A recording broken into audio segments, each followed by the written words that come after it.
श्री शौनक जी ने पूछा, सूत जी, सर्वज्ञ एवं सर्वशक्तिमान व्यास भगवान ने नारद जी का अभिप्राय सुन लिया। फिर उनके चले जाने पर उन्होंने क्या किया? श्री सूत जी ने कहा, ब्रह्म नदी सरस्वती के पश्चिम तट पर शम्याप्रास नाम का एक आश्रम है। वहाँ ऋषियों के यज्ञ चलते ही रहते हैं। वहीं व्यास जी का अपना आश्रम है। उसके चारों ओर बेर का सुंदर वन है। उस आश्रम में बैठकर उन्होंने आचमन किया और स्वयं अपने मन को समाहित किया। उन्होंने भक्ति योग के द्वारा अपने मन को पूर्णतया एकाग्र और निर्मल करके आदि पुरुष परमात्मा और उनके आश्रय से रहने वाली माया को देखा। इसी माया से मोहित होकर यह जीव तीनों गुणों से अतीत होने पर भी अपने को त्रिगुणात्मक मान लेता है और इस मान्यता के कारण होने वाले अनर्थों को भोगता है। इन अनर्थों की शांति का साक्षात साधन है केवल भगवान की भक्ति। लेकिन संसार के लोग इस बात को नहीं जानते। यही समझकर उन्होंने इस परमहंसों की संहिता श्रीमद् भागवत की रचना की। इसके श्रवण मात्र से पुरुषोत्तम भगवान श्री कृष्ण के प्रति परम प्रेममयी भक्ति हो जाती है, जिससे जीव के शोक, मोह और भय नष्ट हो जाते हैं। उन्होंने इस भागवत का निर्माण और इसको दोबारा करके इसके अपने निवृत्तिपरायण पुत्र श्री सुखदेव जी को पढ़ाया। श्री शौनक जी ने पूछा, श्री सुखदेव जी तो अत्यंत निवृत्तिपरायण हैं, उन्हें किसी भी वस्तु की अपेक्षा नहीं है, वे सदा आत्मा में ही रमण करते हैं। फिर उन्होंने किस लिए इस विशाल ग्रंथ का पठन पाठन किया? श्री सूत जी ने कहा, जो लोग ज्ञानी हैं, जिनकी अविद्या की गांठ खुल गई है और जो सदा आत्मा में ही रमण करने वाले हैं, वे भी भगवान की हेतु रहित भक्ति किया करते हैं, क्योंकि भगवान के गुण ही ऐसे मधुर हैं जो सबको अपनी ओर खींच लेते हैं। फिर सुखदेव जी तो भगवान के भक्तों के अत्यंत प्रिय और स्वयं भगवान वेदव्यास के पुत्र हैं। भगवान के गुणों ने उनके हृदय को अपनी ओर खींच लिया और उन्होंने उससे विवश होकर ही इस विशाल ग्रंथ का अध्ययन किया। शौनक जी, अब मैं राजर्षि परीक्षित के जन्म, कर्म और मोक्ष की और पांडवों के स्वर्गारोहण की कथा बतलाता हूँ, क्योंकि इन्हीं से भगवान श्री कृष्ण की अनेकों कथाओं का उदय होता है। जिस समय महाभारत युद्ध में कौरव और पांडव दोनों पक्षों के बहुत से वीर गति को प्राप्त हो चुके थे और भीमसेन की गदा के प्रहार से दुर्योधन की जांघ टूट चुकी थी, तब अश्वत्थामा ने अपने स्वामी दुर्योधन का प्रिय कार्य समझकर द्रौपदी के सोते हुए पुत्रों के सिर काटकर उसे भेंट किया। यह घटना दुर्योधन को भी अप्रिय ही लगी, क्योंकि ऐसे नीच कर्म की सभी निंदा करते हैं। उन बालकों की माता द्रौपदी अपने पुत्रों का निधन सुनकर अत्यंत दुखी हो गई। उसकी आंखों में आंसू छलछला गए और वह रोने लगी। अर्जुन ने उसे सांत्वना देते हुए कहे, कल्याणी, मैं तुम्हारे आंसू तब पोंछूंगा जब उस आतताई ब्राह्मण आधम का सिर गांडीव धनुष के बाणों से काटकर तुम्हें भेंट करूंगा और पुत्रों की अंत्येष्टि क्रिया के बाद तुम उस पर पैर रखकर स्नान करोगी। अर्जुन ने इन मीठी और विचित्र बातों से द्रौपदी को सांत्वना तो दी और अपने मित्र भगवान श्री कृष्ण की सलाह से उन्हें सारथी बनाकर कवच धारण कर और अपने भयानक गांडीव धनुष को लेकर वे रथ पर सवार हुए तथा गुरुपुत्र अश्वत्थामा के पीछे दौड़ पड़े। बच्चों की हत्या से अश्वत्थामा का भी मन उद्विग्न हो गया था।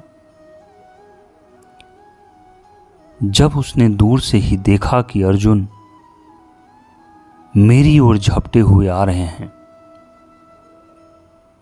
तब वह अपने प्राणों की रक्षा के लिए पृथ्वी पर जहां तक भाग सकता था, रुद्र से भयभीत सूर्य की भांति भागता रहा। जब उसने देखा कि मेरे रथ के घोड़े थक गए हैं और मैं बिल्कुल अकेला हूं, तब उसने अपने को बचाने का एकमात्र साधन ब्रह्मास्त्र ही समझा। यद्यपि उसे ब्रह्मास्त्र को लौटाने की विधि मालूम नहीं थी, फिर भी प्राण संकट में देखकर उसने आमंत्रण दिया और ध्यानस्थ होकर ब्रह्मास्त्र का संधान किया। उस अस्त्र से सब दिशाओं में एक बड़ा प्रचंड तेज फैल गया। अर्जुन ने देखा कि अब तो मेरे प्राणों पर ही आ बनी है। तब उन्होंने श्री कृष्ण से प्रार्थना की। अर्जुन ने कहा, श्री कृष्ण, तुम सच्चिदानंद स्वरूप परमात्मा हो, तुम्हारी शक्ति अनंत है, तुम ही भक्तों को अभय देने वाले हो। जो संसार की धधकती हुई आग में जल रहे हैं,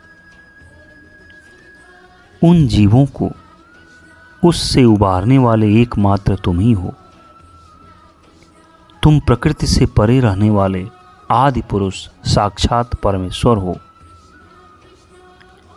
अपनी चित्त शक्ति, स्वरूप शक्ति से बहिरंग एवं त्रिगुणमयी माया को दूर भगाकर अपने अद्वितीय स्वरूप में स्थित हो।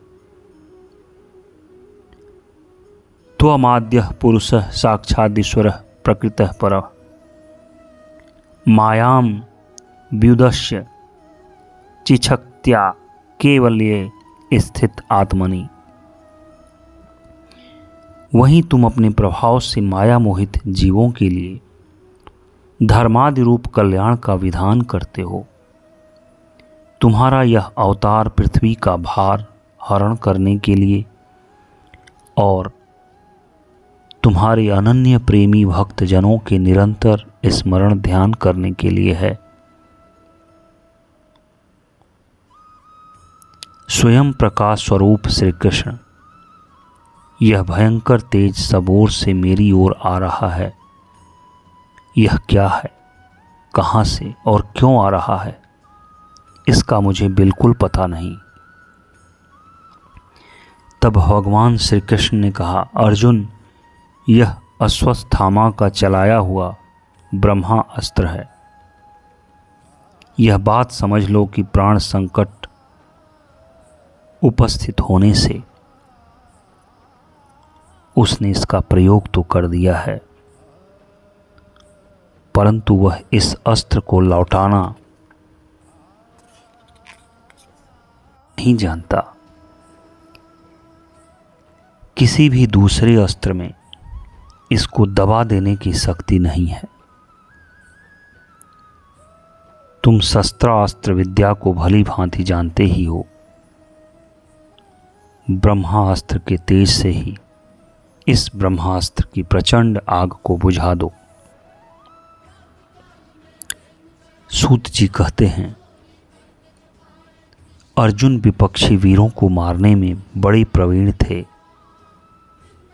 भगवान की बात सुनकर उन्होंने आचमन किया और भगवान की परिक्रमा करके ब्रह्मास्त्र के निवारण के लिए ब्रह्मास्त्र का ही संधान किया।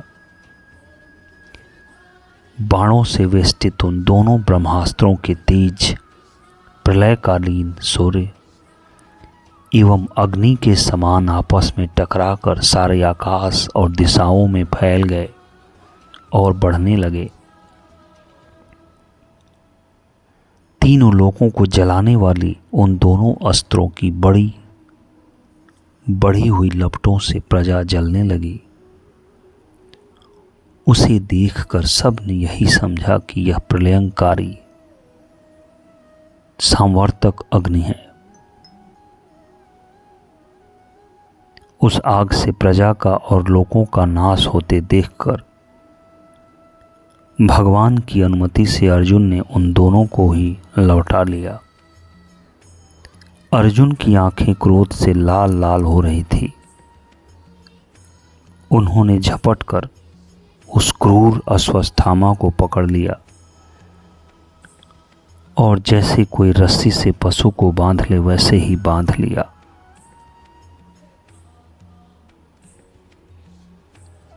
अश्वत्थामा को बलपूर्वक बांधकर अर्जुन ने जब शिविर की ओर ले जाना चाहा, तब उनसे कमल नयन भगवान श्री कृष्ण ने कुपित होकर कहा, अर्जुन, इस ब्राह्मणाधम को छोड़ना ठीक नहीं है। इसको तो मार ही डालो। इसने रात में सोए हुए निरपराध बालकों की हत्या की है। धर्मवेत्ता पुरुष, असावधान मतवाले, पागल सोए हुए बालक, स्त्री, विवेक ज्ञान शून्य, शरणागत, रथहीन और भयभीत शत्रु को कभी नहीं मारते, परंतु जो दुष्ट और क्रूर पुरुष दूसरों को मारकर अपने प्राणों का पोषण करता है, उसका तो वध ही उसके लिए कल्याणकारी है। क्योंकि वैसी ही आदत को लेकर यदि वह जीता है तो और भी पाप करता है और उन पापों के कारण नरकगामी होता है। फिर मेरे सामने ही तुमने द्रौपदी से प्रतिज्ञा की थी कि मानवती, जिसने तुम्हारे पुत्रों का वध किया है, उसका सिर मैं उतार लाऊंगा। इस पापी कुलांगार आतताई ने तुम्हारे पुत्रों का वध किया है और अपने स्वामी दुर्योधन को भी दुख पहुंचाया है। इसलिए अर्जुन, इसे मार ही डालो। भगवान श्री कृष्ण ने अर्जुन के धर्म की परीक्षा लेने के लिए इस प्रकार प्रेरणा की, परंतु अर्जुन का हृदय महान था। यद्यपि अश्वत्थामा ने उनके पुत्रों की हत्या की थी, फिर भी अर्जुन के मन में गुरुपुत्र को मारने की इच्छा नहीं हुई। इसके बाद अपने मित्र और सारथी श्री कृष्ण के साथ वे अपने युद्ध शिविर में पहुंचे। वहां अपने मृत पुत्रों के लिए शोक करती हुई द्रौपदी को उसे सौंप दिया। द्रौपदी ने देखा कि अश्वत्थामा पशु की तरह बांध कर लाया गया है। निंदित कर्म करने के कारण उसका मुख नीचे की ओर झुका हुआ है। अपना अनिष्ट करने वाले गुरुपुत्र अश्वत्थामा को इस प्रकार अपमानित देखकर द्रौपदी का कोमल हृदय कृपा से भर आया। उसने अश्वत्थामा को नमस्कार किया। गुरुपुत्र का इस प्रकार बांध कर लाया जाना सती द्रौपदी को सहन नहीं हुआ। उसने कहा, छोड़ दो, इन्हें छोड़ दो, ये ब्राह्मण हैं, हम लोगों के अत्यंत पूजनीय हैं, जिनकी कृपा से आपने रहस्य के साथ सारे धनुर्वेद और प्रयोग तथा उपसंहार के साथ संपूर्ण शस्त्रास्त्रों का ज्ञान प्राप्त किया है। वे आपके आचार्य द्रोण ही के पुत्र के रूप में आपके सामने खड़े हैं। उनकी अर्धांगिनी कृपा अपने वीर पुत्र की ममता से ही अपने पति का अनुगमन नहीं कर सकी। वे अभी जीवित हैं। महाभाग्यवान आर्यपुत्र, आप तो बड़े धर्मज्ञ हैं। जिस गुरुवंश की नित्य पूजा और वंदना करनी चाहिए, उसी को व्यथा पहुंचाना आपके योग्य कार्य नहीं है। जैसे अपने बच्चों के मर जाने से मैं दुखी होकर रो रही हूं और मेरी आंखों से बार बार आंसू निकल रहे हैं, वैसे ही इनकी माता पतिव्रता गौतमी न रोएं।